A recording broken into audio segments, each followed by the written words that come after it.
اس golf situation اس کے after this وار کی situation میں پہلے بھی اور بعد میں بھی اگر ہم چائنا کی بات کریں، چائنا کے ساتھ حتیٰ کہ ہم رشیا کی بات بھی کریں، تو یہ دونوں جو ہیں اس ساری صورتحال میں جو ہیں کی پلیئرز رہے ہیں اگر اس پورے وار کی سچویشن کو ہم دیکھیں. لیکن جو کردار رہا ہے وہ بڑا ہی خاموش کردار رہا ہے، اور پہلے بھی یہی خاموش کردار تھا، اور ابھی بعد میں بھی جب صورتحال جو ہے مفاہمتی یادداشتوں کی طرف جا رہی ہے اور معاہدے کی طرف جو ہے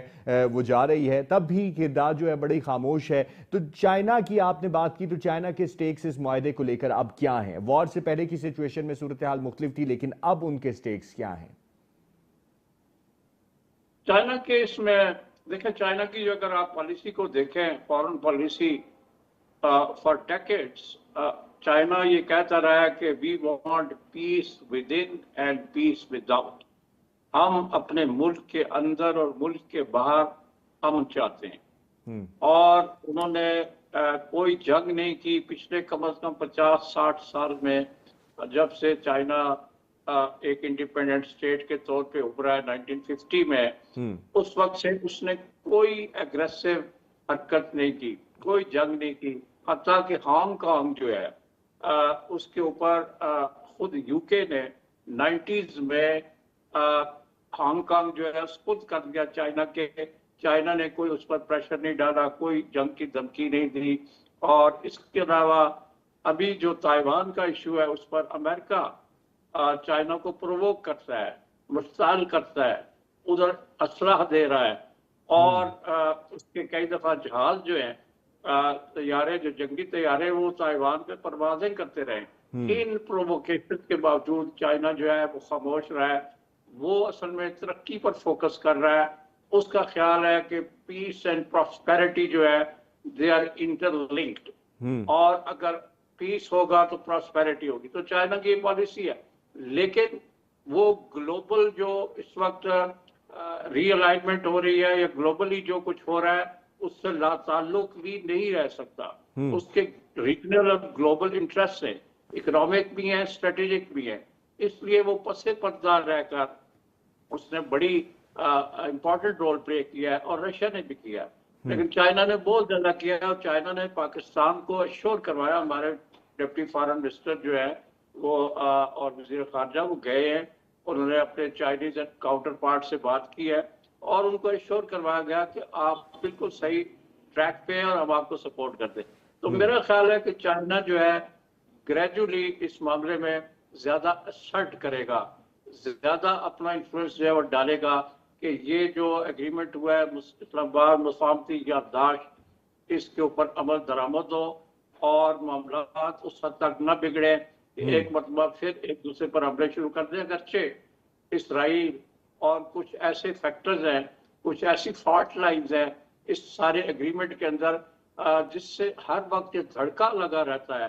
کہ کہیں نہ کہیں کوئی شرارت ایسی ہو جائے کہ یہ جو یادداشت ہے اس کی خلاف ورزی ہو اور ایک دفعہ یہ سارا خطہ جنگ میں چھونک دیا جائے. اور اب ایک بات اور بھی ہے، وہ یہ ہے کہ جو گلف کنٹریز ہیں جن کو یہ اعتماد تھا کہ امریکہ ان کو کسی جنگ کی صورت میں، کسی ناگہانی آفت کی صورت میں، کسی جارحیت کی صورت میں وہ ان کو پناہ دے گا، ان کا ڈیفینس کرے گا، وہ اب بالکل کھلم کھلا کہہ رہے ہیں کہ آپ نے ہمارا کیا ڈیفینس کرنا ہے، آپ تو خود اپنا ڈیفینس کرنے کے قابل نہیں ہیں. اور اب امریکہ میں یہ اسٹریٹجک تھنکنگ ہو رہی ہے، اور پینٹاگون اور دوسرے جو CIA وغیرہ وہ کہتے ہیں کہ ہم اپنے اڈے بحرین سے، عراق سے،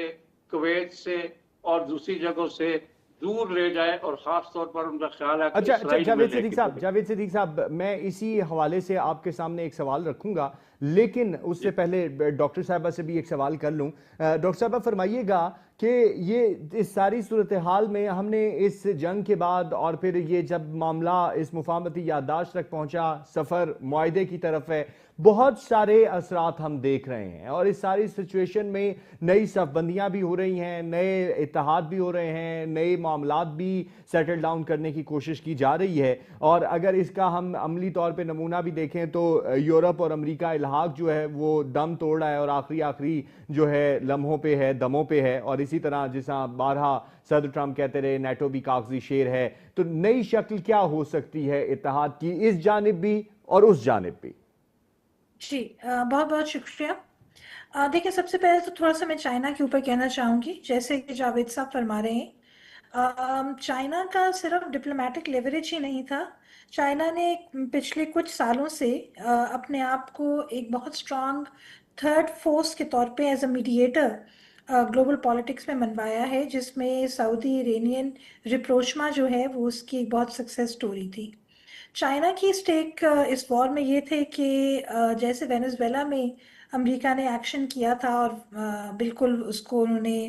نیوٹرلائز کر دیا تھا سچویشن کو، انہوں نے یہی سمجھ کے ایران پہ کیا اور دے گروسلی مس کیلکولیٹڈ. اور بیسیکلی تو انٹرسٹ نہ وینزویلا کو چھیڑنے کا تھا نہ ایران کو چھیڑنے کا تھا، انٹرسٹ تھا. خیر ایران کے معاملے میں تو اٹ واز لائک ایک ہی تیر سے دو شکار کر لیں. وہ چائنا کی جو ریسورس بیس تھی اس کو ہٹ کرنا چاہتے تھے، اور چائنا نے بہت strategic silent strategic role play کیا ہے. اور وہ اس کی جو پروڈنس جاوید صاحب کہہ رہے ہیں، اس کی وہ پروڈنس اور اس کی جو ایکیومن ہے وہ بہت کھل کے سامنے آتی ہے کہ انہوں نے جارحیت بھی نہیں کی، انہوں نے خطے میں امن کو مکمل طور پہ سپورٹ کیا، اور سپورٹ کرتے ہوئے اس طرح کی انٹیگرل جو ہے رول پلے کیا، جس سے یہ وار جو ہے ایک بہت اگلی شکل اختیار کرنے سے بچ گئی. جہاں تک رہا یورپ کا، یورپ میں ایز ویل ایز میناپ ریجن میں جو اب ہم کہتے ہیں پاکستان افغانستان کو ملا کے مڈل ایسٹرن نارتھ افریقہ کا جو ریجن ہے، اس میں جو امریکہ کے اتحادی اور الحاقی ممالک تھے ان میں بہت حد تک یہ کانورسیشن جس طرح آپ فرما رہے ہیں کہ یہ تو ہمارے کسی کام کا نہیں آئے تو ہم پھر کیا کریں. سو اب وہ کون نیٹ سیکیورٹی پرووائڈر ہوگا، کس طرح سے ہم اپنی سیکیورٹی کو انشور کریں، اس پہ بہت زیادہ سوال اٹھ رہا ہے. اور یہ سوال ایران کی وار سے پہلے جب یوکرین میں ایگریشن ہوئی تھی اور امریکہ نے یورپ کو بہت زیادہ پش کیا تھا تو وہ تب سے اٹھنا شروع ہو گیا تھا، اور اب وہ چیز بہت کھل کے سامنے آ رہی ہے. بلکہ امریکہ کا میرے خیال میں جو اس وار میں ایک سب سے بڑا سیٹ بیک تھا وہ یہی تھا کہ ہم اس وار میں آگے جائیں گے، ہم منترا استعمال کریں گے ہیومن رائٹس کا اور ایول رجیم کا. وہی جو ساری کسی پٹی کہانی ہے جس کے ذریعے کبھی افغانستان میں، کبھی عراق میں، کبھی کسی اور ملک میں یہ ایگریشن کر چکے ہیں، ہم وہ کہانی استعمال کریں گے اور یورپینز جو ہیں وہ اپنی بندوقیں اٹھا کے بھاگتے چلے آئیں گے، یا سعودیز جو ہیں یا عرب ممالک بلینک چیک سائن کر دیں گے کہ چلو تم یہ وار ہمارے پہ آپ پہ لڑو. تو اب وہ اس طرح نہیں ہے، اور یہ بہت بہت بڑی طریقے سے کھل کے ایکسپوز ہو کے سامنے آئی ہے کہ America is playing second fiddle to the Israelis. اور تمام ممالک کو، اور اس میں تو ہیومن رائٹس کے اوپر بہت زیادہ سوال اٹھ رہا ہے کہ اسرائیلیز کے ساتھ یا اسرائیلی رجیم کے ساتھ کس طرح کا سلوک کرنا چاہیے. سو مڈل ایسٹرن کنٹریز، وہ بہت سارے ممالک جو کہ پہلے نیوکلیئر آپشن کا نہیں سوچ رہے تھے، وہ اب نیوکلیئر آپشن کی طرف جانے کا سوچ رہے ہیں. ہر ملک جو ہے اپنے لیے اسٹریٹیجک اور کنونشنل ڈیٹرنس اور سیکورٹی امبریلا کی تلاش میں نکلا ہوا ہے، and they are looking at options other than the U S. بلکہ اپنے انڈیجنس آپشنس کے اوپر ان کا بہت زیادہ زور آ رہا ہے کہ امریکہ ہمارے لیے وہ نیٹ سیکیورٹی پروویژن نہیں کر سکتا جو کہ اس نے، جس کی وجہ سے اس نے نیٹو بنا کے ہمیں اب تک وہ نیٹو کی کاؤ کو ملک کرتا رہا ہے. سو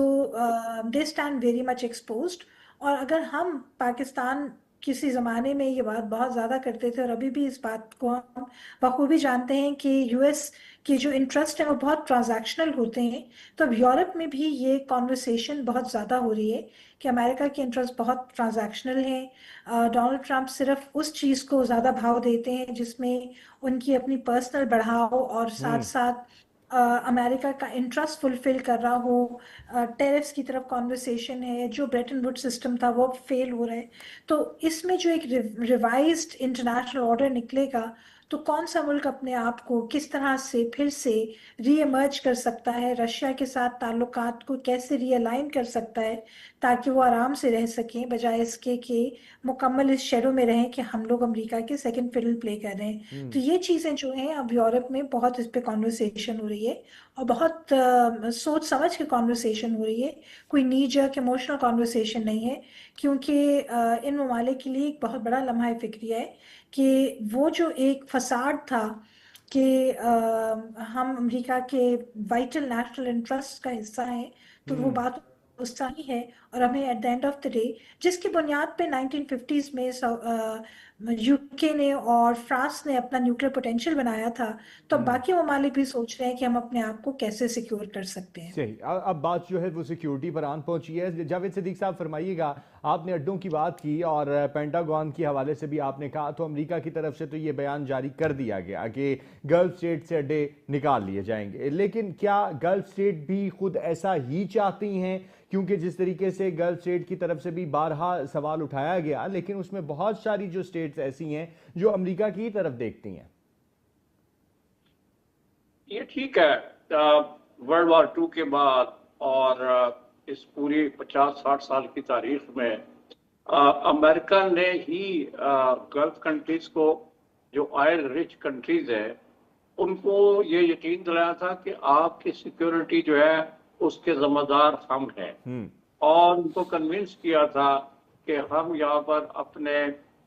فوجی اڈے اور عسکری تنصیبات یہاں پہ قائم کریں گے، اور we will secure your interest, secure your sovereignty, اور آپ کی آزادی کو ہم محفوظ رکھیں گے. لیکن جب وقت پڑا، خاص طور پر جو حال ہی میں ایران امریکہ جنگ ہوئی اور اسرائیل بھی اس میں آیا، جوائنٹلی انہیں اسٹرائک کیا ایران کو، تو ایران نے جو ریٹیلیشن کی ہے یا جو جوابی اقدام کیا ہے، اس سے امریکہ اور گلف کنٹریز کا جو یہ ڈیفنس کا ایک انڈرسٹینڈنگ یا اگریمنٹ تھا، وہ ایکسپوز ہو گیا. اس کی ساری ولنریبلٹیز جو ہے، کمزوریاں کھل کے سامنے آ گئی ہیں. آپ نے دیکھا بحرین میں، عراق میں، کویت میں، ایون ٹو سم ایکسٹینٹ سعودی عربیہ میں، اور دوسرے ملکوں میں جو امریکن اڈے تھے، قطر میں بھی ان کو ایران نے بہت ہی ایکوریٹلی نشانہ بنایا. اور اب جو اسسمنٹ ہو رہی ہے پینٹاگون میں، سی آئی اے میں، اور ان کی وزارت جنگ جو ہے، منسٹری آف وار ہے، اس کے اندر جو اسسمنٹ ہو رہی ہے، وہ تو بڑی دل دہلا دینے والی ہے امریکہ کے لوگوں کے لیے، کہ کتنا بڑا نقصان ہوا ہے ان کو ایران کے جوابی اقدامات میں، اور جو کاؤنٹر سٹرائکس کی ہیں ایران نے ان ممالک میں امریکی اڈوں پر، اور کتنے جہاز تباہ ہوئے، کتنے شپس کو نقصان پہنچا ہے، اور جو ان کی ملٹری تنصیبات تھیں ان کا بھی اس نے کباڑا کر کے رکھ دیا ہے. سو یہ باتیں اب طے ہو چکی ہیں، اور آپ نے خود کہا، میں نے بھی عرض کیا تھا کہ اب وہ یہاں سے یہ اڈے کسی اور طرح منتقل کرنے کے بارے میں سوچ رہے ہیں. اس کے علاوہ اس وار کی ایک جو پہلو ہے، ایک ڈائمنشن ہے، اس کے اوپر غور کر رہے ہیں کہ ایران نے، جو کہ ایک بہت بڑی پاور نہیں تھا، اس کے اوپر 40-45 سال سے سینکشن لگی ہوئی تھی، اس کے کو ویپنز نہیں دیے گئے، اس کو کھل کر ٹریڈ کی اجازت نہیں تھی، ٹیکنالوجی اس کے لیے شجر ممنوعہ تھی. اس کے باوجود اس نے ایک بہت ہی مڈل پاور کی حیثیت سے ان کو کہتے ہیں ناکوں چنے چبوا دیے، اور یہ اپنا ملٹری مائٹ لے کے پھرتے رہے، اور اس سے وہ ملٹری آبجیکٹو اچیو نہیں کر سکے. اور خود امریکہ میں یہ بحث چل رہی ہے